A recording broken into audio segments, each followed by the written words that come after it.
Ya, LDR rata-rata married. Kalau ya, tapi istilah LDM sebenarnya. LDM, ya, oke. Married sama relation, sama ya. Dalam married ada relation. Nah, tapi relation belum tentu married. Ya, gitu. Kalau M pasti R. Kalau R belum tentu M. Ya. Maka ya soal SBMPTN. Ya.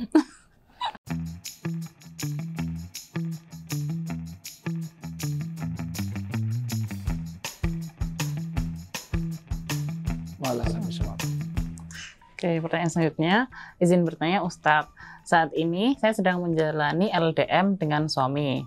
LDM, long distance marriage. Oh, long distance marriage. Pernikahan. Biasanya LDR, long distance relation. Ini long distance marriage. Beliau kerja di luar negeri, saya dan anak di Indonesia. Berarti LDR juga itu? Iya, ya LDR, tapi udah married gitu. Iya. Ya, LDR rata-rata married. Kalau ya, tapi istilah LDM sebenarnya. LDM, ya, oke. Married sama relation, sama ya. Dalam married ada relation. Nah, tapi relation belum tentu married. Ya, gitu. Kalau M pasti R. Kalau R belum tentu M. Ya. Maka ya soal SBMPTN. Ya. Sebab akibat benar-benar berhubungan. Ya, itu ya. Oke, saya dan suami berencana untuk hidup di luar negeri bersama-sama. Namun ayah saya tidak mengizinkan karena akan banyak kendala yang dihadapi jika jauh dengan keluarga. Dengan kata lain, ayah saya tidak ridho jika saya berangkat. Jika benar bahwa ridho Allah tergantung ridho orang tua, apakah berarti Allah juga tidak meridhoi saya jika saya berkumpul kembali dengan suami saya, Ustadz? Pertama, kalau orang tua menikahkan anak, sejak saat itu tanggung jawab dan hak surga nerakanya sudah ditanggung oleh suami. Maka yang sulit dari pernikahan bukan masalah mencari hak laki, mencari nafkah lahir batinnya, tapi tanggung jawab surga neraka.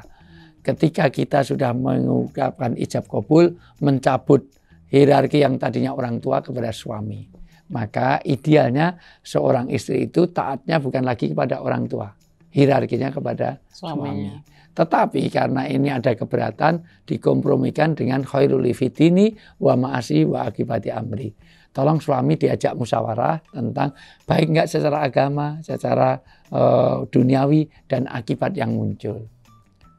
Misalnya ternyata suaminya di jalur Gaza misalnya, atau di Suriah, atau misalnya di Ukraina. Nah, mungkin ada alasan yang mungkin istri nggak perlu karena dalam suasana yang tidak suasana konflik kondusif itu. Tapi secara hierarki seorang istri seharusnya dia lebih taat kepada suaminya. Suami juga tidak serta-merta kalau memang ada pertimbangan-pertimbangan khusus. Bicarakan. Ini juga termasuk kita sarankan datang ke El-Kalam, lembaga kajian dan konsultasi agama Islam. Jadi sifatnya bukan izin, tapi bukan memberi izin, kompromi. Tapi memberi pertimbangan gitu ya, dari ayahnya itu. Karena sejak menikah itu tercabutlah hierarki tanggung jawab. Begitu ijab kabul, surga nerakanya yang dulu ditanggung oleh orang tuanya sekarang pada suaminya. Itulah maka disebut dengan mitsaqon ghalido, perjanjian yang berat, yang agung, yang kokoh. Maka mengucapkannya nggak boleh lama. Misalnya ya saya nikahkan saudara dengan anak saya gitu, tunai itu harus langsung saya terima. Nggak boleh ya insya Allah saya terima Pak, nggak boleh. Apalagi ya saya jawab nanti sore ya Pak, nggak bisa, harus saya terima. Itu menurut Imam Syafi'i kalau 3 kali nggak lancar wudhu. Kalau udah wudhu masih belum lancar, hari itu nggak boleh dinikahkan, ganti hari. Harus besoknya. Nah ini betapa pentingnya memang disitulah mengambil tanggung jawab. Wallahualam bishawab. Oke. Pertanyaan terakhir, Ustadz, saya adalah lulusan pondok pesantren yang dulunya masuk pondok karena diminta orang tua. Yeah. Nah, alasan orang tua saat itu karena mereka tidak paham agama dan ingin memiliki anak yang lebih paham agama. Orang tua yang hebat. Ya. Namun, ketika saya mengajak orang tua saya belajar Islam, mereka menolak dengan alasan sudah tua dan sudah mendapat amalan dari yang saya lakukan. Bagaimana cara saya menasihati orang tua saya agar tetap mengamalkan Islam bersama-sama? Pahamkan bahwa kewajiban kita jangan seperti lilin. menyinari tapi dia sendiri hancur. Maka pola orang tua itu bukan nyuruh, tapi mengajak. Nyuruh anaknya, sana ke pesantren, sana ke masjid. Nah, bapaknya nonton TV. Nah, itu namanya dia tidak, ini harusnya dia tidak menyuruh tapi mengajak. Ayo sholat, ya sama-sama sholat. Ayo belajar agama, sama-sama belajar agama. Kuping apa tanduk? Ya kuping. Dengar adzan nggak? Dengar, sana ke masjid. Anaknya suruh ke masjid, bapaknya malah main badminton. Nah, itu nggak benar.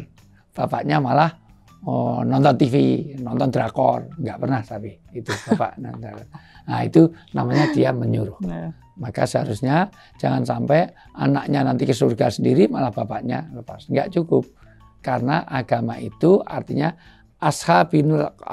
ashabihulnan awalun, artinya orang-orang yang bersama-sama. Jadi sama-sama berlaku baik. Ngajak baik, ngajak bukan nyuruh kebaikan. Ayo sholat, ya sama-sama sholat.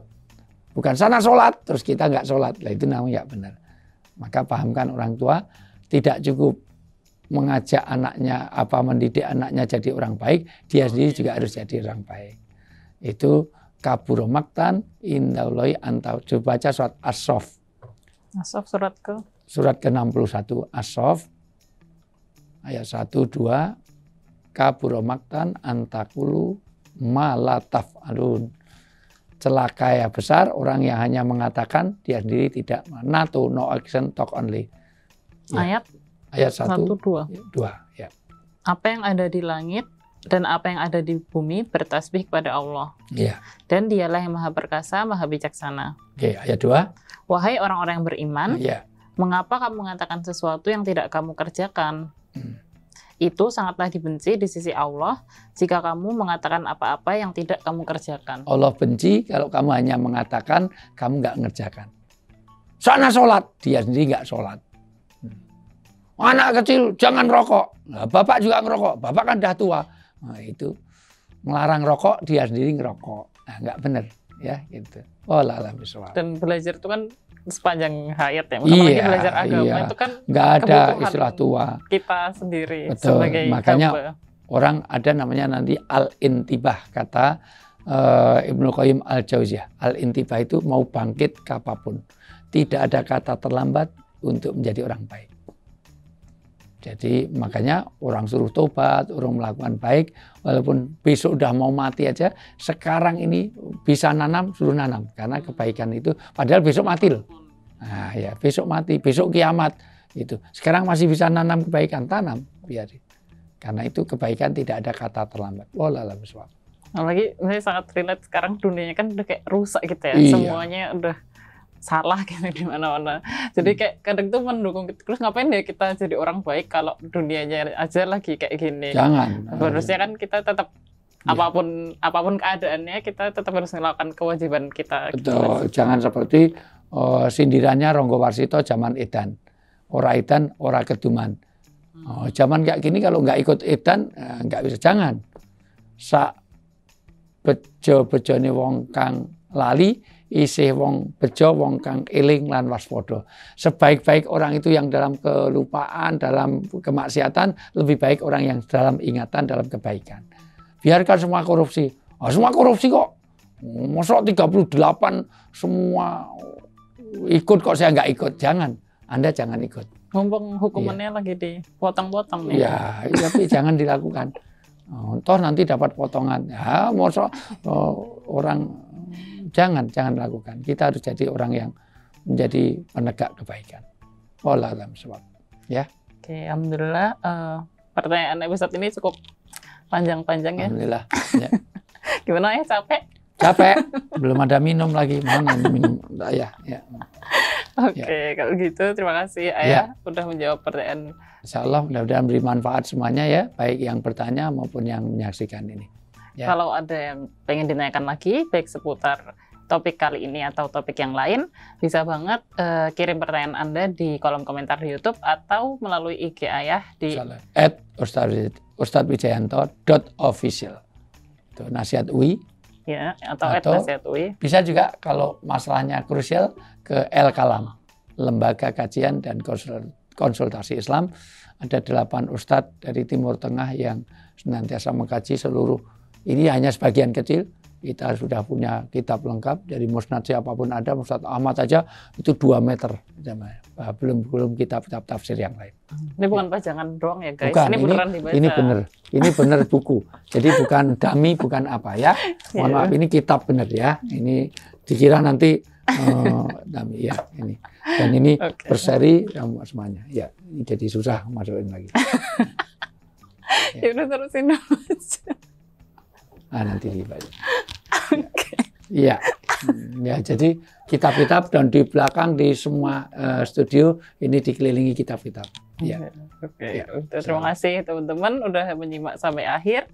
Mungkin sampai sini dulu, kita bertemu di episode selanjutnya. Wassalamualaikum warahmatullahi wabarakatuh. Waalaikumsalam warahmatullahi wabarakatuh.